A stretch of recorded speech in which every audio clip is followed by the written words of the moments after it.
আসসালামু আলাইকুম। তো আজকে বাসায় বিস্কিট ছিল না দেইখা কি আর করব, তাড়াতাড়ি ঝটপট পিঠা বানিয়ে নিয়েছি। তো বিস্কিটের মতনই খেতে, বিস্কিটের থেকেও এই পিঠাটা খেতে আরও বেশি মজার হয়েছে।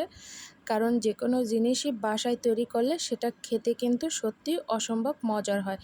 তো গুঁড়ো দুধটা আমি পানি দিয়ে গলিয়ে নিয়েছি। এরপরে আমি চিনি, লবণ আর একটু এলাচ দিয়েছি। তো গুঁড়ো দুধের পরিমাণটা অবশ্যই একটু বেশি দিতে হবে।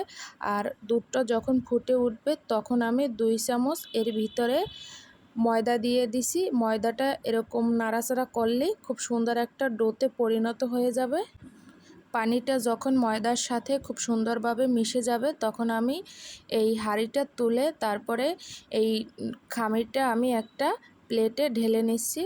আর এটা যতদূর সম্ভব হালকা গরম গরম অবস্থায় একটু মেখে নিতে হবে। যদি একটু শক্ত মনে হয় তাহলে একটু আপনারা পানি মিশিয়ে নিতে পারেন। তো আমি এর ভিতরে একটা ডিম দেব। এখানে একটা ডিম দিলেই আমার হয়ে যাবে, কারণ আটার পরিমাণ তো কম, সেই জন্য। তো আপনারা চাইলে দুটো একটা যতটা লাগে ততটা দিয়ে নেবেন।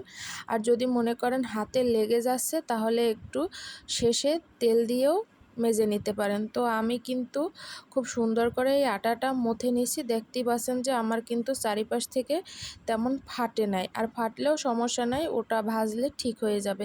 তো বেশ বড় সাইজের একটা আমি রুটি তৈরি করে নিয়েছি।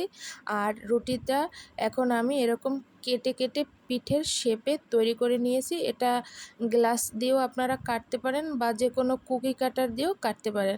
তো আমার হাতের কাছে গ্লাসই ছিল, সেই জন্য আমি গ্লাস দিয়েই কেটে নিয়েছি।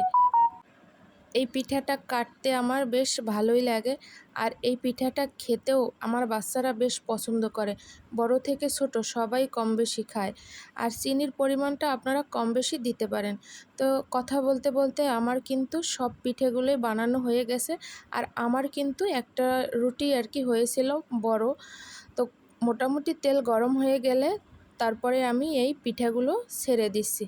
তো পিঠাগুলো কিন্তু ছেড়ে দিলেই হবে না, হালকা একটু নাড়াচাড়া করতে হবে, কারণ গুঁড়ো দুধ যদি বেশি হয় তাহলে কিন্তু সেই পিঠাটা লেগে পড়ে। তো সেই জন্যই আমি অল্প অল্প এভাবে নেড়ে চেড়ে দিচ্ছি। আর নাড়াচাড়া দেওয়ার কারণে পিঠাগুলো সব জায়গায় তেলের পরিমাণটা চলে যাবে, আর যার জন্য পিঠাগুলোও কিন্তু খুব সুন্দরভাবে ফুলে উঠবে। আমার কিন্তু এই পিঠাগুলো খুবই সুন্দর ফুলে উঠেছিল, আর খেতেও কিন্তু সত্যি অসম্ভব মজার হয়েছিল।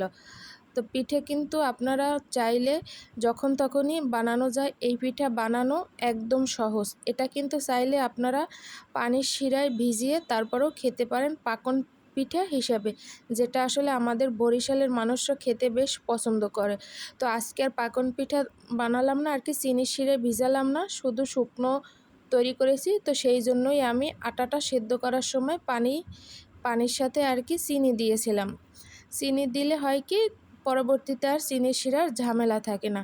তো কথা বলতে বলতে কিন্তু আমার পিঠেটাও ভাজা হয়ে গেছে। দেখতেই পাচ্ছেন পিঠের কালারগুলো কিন্তু সত্যিই খুব সুন্দর হয়েছে। তো এখন গরম গরম 1 কাপ দুধ চার সঙ্গে হয়ে যাবে আজকে এই মুখরোচক পিঠা। এই পিঠাটা কিন্তু অনেক সফট হবে এবং নরম হবে, যেহেতু এতে আর কি ময়দা দেওয়া ছিল, সেই জন্যই কিন্তু নরম হবে। আর গুঁড়ো দুধের যে কোনো জিনিসই খেতে কিন্তু অনেক মজার হয়। ধন্যবাদ সবাইকে।